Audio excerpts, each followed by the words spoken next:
Bien-aimés frères et sœurs, vous connaîtrez la vérité et la vérité vous affranchira. Ça, c'est pas moi qui le dis, c'est la Bible qui le dit. Mais moi, je vous dis bien, vous connaîtrez la vérité historique, notamment celle de vos ancêtres kémites, et vous aurez une vision globale de ce que c'est que la vraie souveraineté politique. J'ajoute, vous reviendrez à la spiritualité africaine ancestrale et vous comprendrez les enjeux de l'indépendance économique. Et pour terminer, vous accepterez votre identité culturelle kémite et vous obtiendrez deux choses. La première, c'est la paix. La seconde, c'est le développement, à une condition. L'unité de toute l'Afrique noire, l'unité de tous les Noirs du monde entier. Otep à tous, bienvenue sur la chaîne des panafricanistes par essence, par conviction et par excellence. Celle des citoyens kémites par nécessité et obligation de combat. Nous sommes une chaîne qui n'est guidée que par nos ancêtres et rien que par les ancêtres qui appartiennent à l'égrégore du monde noir. Par conséquent, nous ne croyons en aucun Dieu venu de l'étranger. Toutefois, cette vidéo n'est aucunement destinée à inciter à la haine ou à la violence, car nous menons un combat qui est d'abord et avant tout spirituel, intellectuel et démocratique. Ensuite, il est politique, géopolitique et géostratégique.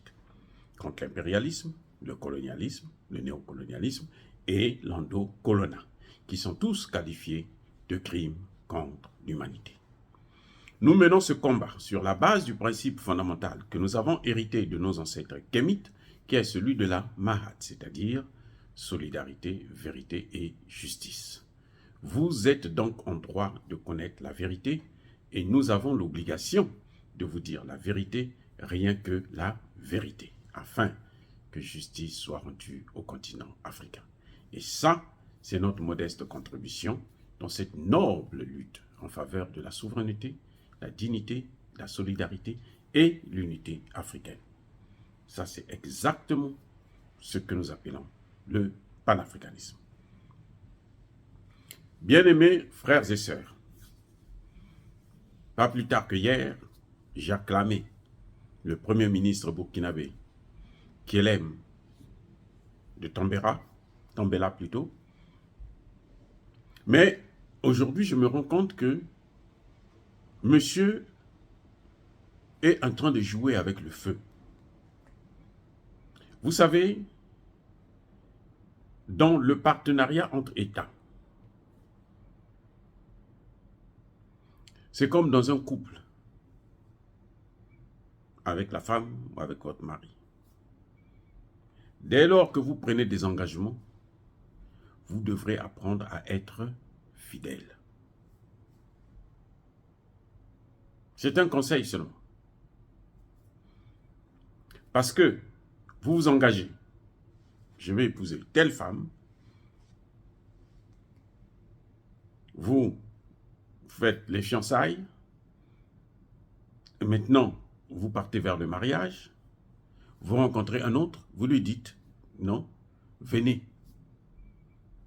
on va voir si on peut se marier. Ou vous rencontrez une autre, ça dépend. Hein? C'est valable pour les hommes et pour les femmes. Entre États aussi, c'est ça. Monsieur Kyelem de Tambela vient à peine de rentrer de la Russie, où il a sollicité l'intervention, l'appui de la Russie en matière de sécurité en priorité.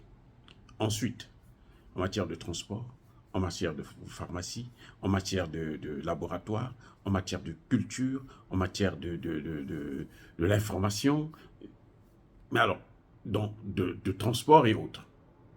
C'est très bien. Mais quand il arrive, la semaine qui suit, il rencontre le ministre de la Défense britannique. Ce n'est pas le ministre, lui qui va en Grande-Bretagne, c'est le ministre qui se déplace. Quand ils se déplacent comme ça, c'est parce qu'ils savent que leur position est en danger. Donc, il faut aller voir comment il faut faire pour rattraper le tir. Il faut aller chercher à contrecarrer la Russie. Tout ce qu'ils sont en train de faire actuellement, c'est contrecarrer la Russie. Ce n'est pas pour le bien du Burkina Faso. Je suis désolé, en matière de culture, de sécurité, en principe, ils ont travaillé avec ces gens-là. Quand vous entendez parler de Takuba, c'est une armée européenne. Ils voulaient expérimenter ça au Mali et ça a échoué. Donc, ils sont tous ensemble. Là où vous voyez les Américains, vous voyez les Anglais. Parce que les Américains que vous voyez là, hein, notamment les Américains blancs, ils viennent soit de l'Angleterre, soit de la France, soit de l'Allemagne. Ce sont des Européens qui sont venus à l'époque de l'esclavage, notamment, qui sont en train de gouverner. Ce sont des anciens colons qui vivent aux États-Unis, qui ont la nationalité américaine. Donc, les Occidentaux sont en train de jouer un jeu avec le Burkina Faso. Et c'est au Burkina Faso de comprendre. Les Américains viennent, ils sanctionnent. Les Français sont sur le point de partir. Maintenant, les Allemands s'amènent. Parce qu'il n'a pas rencontré seulement le ministre de la Défense britannique, il a rencontré aussi les autorités allemandes. Les Allemands s'amènent. Les Anglais s'amènent. Pour dire non, comme si les Américains et les Français, non, ils ne sont pas bien. Nous, on est bien. Nous, on est mieux. Quand vous tombez dans le piège, là, ce sont les mêmes Américains que vous allez amener. Parce que le groupe là qu'on appelle l'OTAN, le chef, c'est les Américains. Les Français n'auraient pas pu déloger Laurent Gbagbo s'il n'avait pas eu l'aval des États-Unis. C'est l'ambassadeur français et l'ambassadeur américain qui sont allés kidnapper, je dis bien kidnapper, le responsable des élections en Côte d'Ivoire pour l'amener à l'hôtel Ivoire afin qu'il puisse prononcer les résultats au nom d'Alassane Ouattara, alors qu'il avait déjà prononcé les résultats au nom de Gbagbo. Donc les Français, ce qu'ils avaient fait là, c'était avec l'aval, le soutien des Américains. La gestion que vous voyez de l'Afrique par la France, c'était la sous-traitance qu'on appelle ça, politiquement parlant. Ça, c'est la sous-traitance politique. Où la France traite pour les États-Unis d'ailleurs, en fait. Maintenant, on voit que les Américains eux-mêmes, ils veulent prendre les choses en main. Parce qu'ils voient que la France est décriée, elle a échoué. Et les gens ont compris le jeu de la France. Donc, les Anglais, quand ils viennent, ce n'est pas pour le bien du Burkina Faso. Je suis désolé. Vous ne pouvez pas chercher une aiguille qui est sous votre pied. C'est-à-dire que les gens sont autour là. On cherche, on avait une aiguille là, elle est perdue. Où est-ce qu'on peut la trouver? Où est-ce qu'elle est partie? Le couturier qui gère l'aiguille, il a mis ça sous son pied. Vous allez chercher, vous allez avoir ça.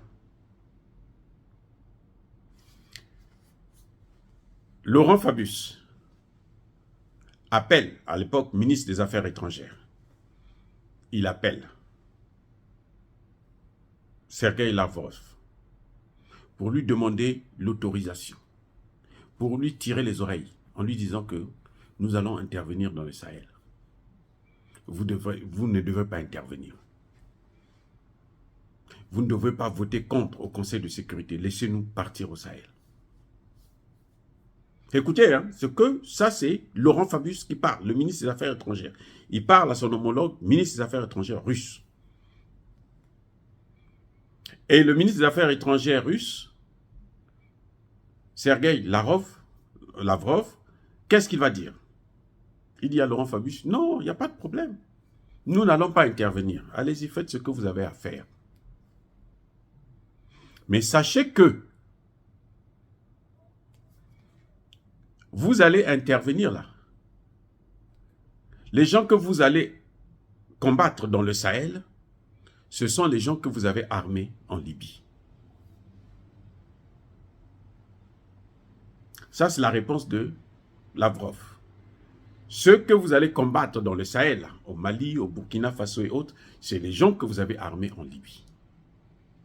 Maintenant, suivez la réponse de la réplique de Laurent Fabius. Il va lui dire, c'est ça la vie. Vous comprenez? Le Russe avait compris ce qui est en train de se passer. Il a compris, il sait ce qui est en train de se passer.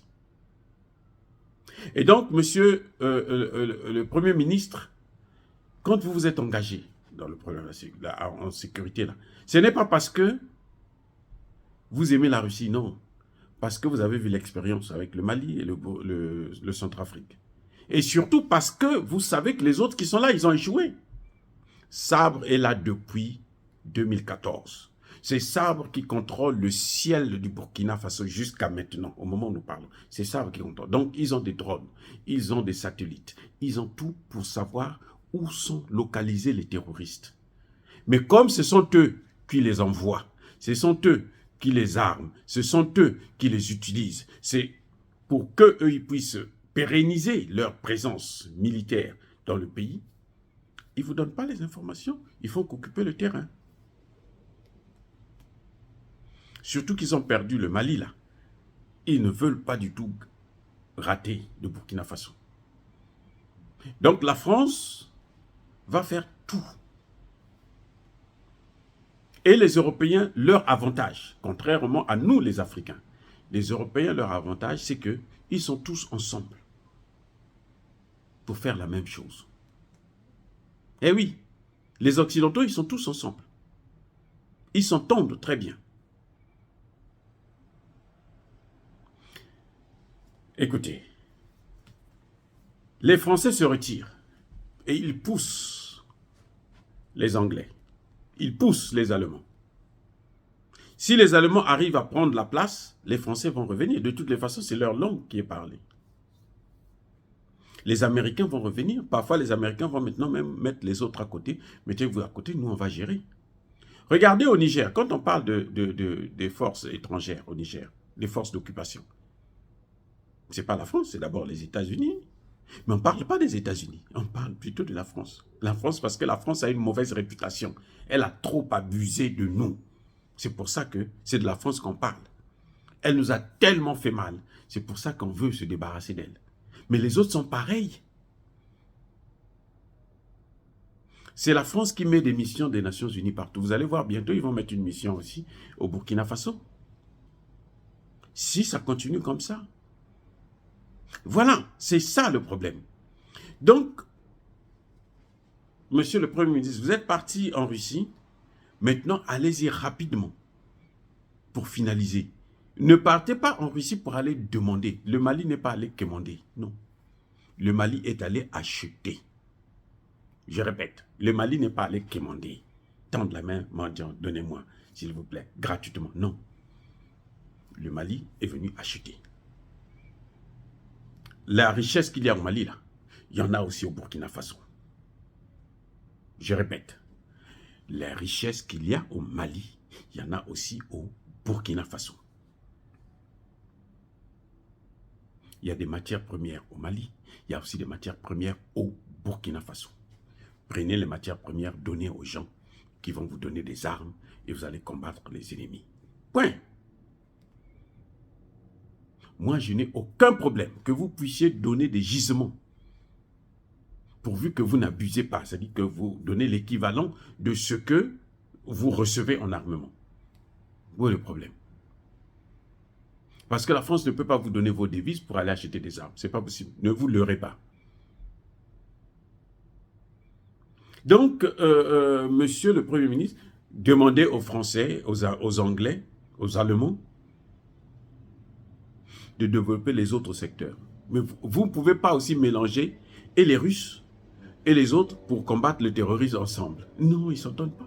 Ils vont créer, c'est-à-dire une guerre dans le pays. Et vous allez avoir que des morts pour rien. Vous avez déjà travaillé avec eux. Sabre là, que vous avez vu là, ils sont soutenus. La France n'a pas d'argent pour soutenir une armée à l'étranger. Les étrangers, les Européens là, financent. Parce que quand ils prennent les vols des matières premières, ils se partagent ça. Donc, c'est à vous de comprendre l'enjeu. Eux, ils n'ont qu'à vous prouver qu'ils sont capables de faire quelque chose d'autre. Quand les Américains vous ont sorti de l'AGOA, pourquoi les Anglais n'ont pas intervenu? Pour dire que non, États-Unis, c'est pas normal. Pourquoi ils n'ont pas condamné ça? Pourquoi ils ne se sont même pas inquiétés? C'est ça, c'est-à-dire que le Premier ministre est en train de jouer avec le feu. Non. Il ne faut pas faire le bordel politique, la cuisse légère politique. Non. Non, non, non. Vous avez déjà vu avec eux là, ça n'a pas marché. Ce sont eux qui ont bousillé le Sahel. Ce sont eux qui sont en train de bousiller le golfe de Guinée. Ce n'est pas les Russes. Les Russes ne sont pas là. Parce que tout vient de la Libye. Tout a commencé en Libye.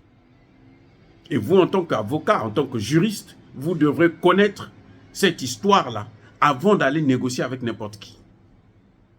Ils viennent pour parler avec vous de la lutte contre le terrorisme, alors que ce sont eux qui ont mené le terrorisme. Et vous croyez aussi qu'ils peuvent vous aider. Vous aviez demandé des armes à la France, non? Ça est où? La France vous a dit non, nous on n'arme pas des milices, nous on arme. On va activer notre force. On va faire venir Barkhane. Vous faites quoi? Vous êtes coincé. C'est pour ça que vous êtes allé chez les Russes. Maintenant, avancez avec ce dossier le plus rapidement possible. Le Mali n'a pas attendu des mois, des années. Non. En quelques mois, le problème était réglé. Le Centrafrique, c'est pareil. Donc, vous pouvez faire la même chose. C'est seulement un problème de volonté. N'ayez pas peur. De toutes les façons, ils savent que vous ne voulez pas de la France.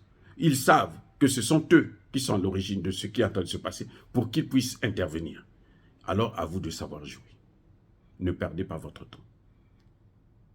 Dire cela, c'est inciter à la haine ou à la violence? Non. Yaba colère, veilla malheur. Soyez bénis, je persiste et je signe par le Dieu des Kémites et par nos ancêtres angélisés, mais que ceux qui nous persécutent, ceux qui nous pillent, ceux qui nous déstabilisent, qu'ils soient maudits, neutralisés, punis, effacés, écrasés, quelle que soit leur race, qu'ils soient noirs ou qu'ils soient blancs, par le Dieu des Kémites et par nos ancêtres angélisés. J'ai dit, comme d'habitude, j'assume.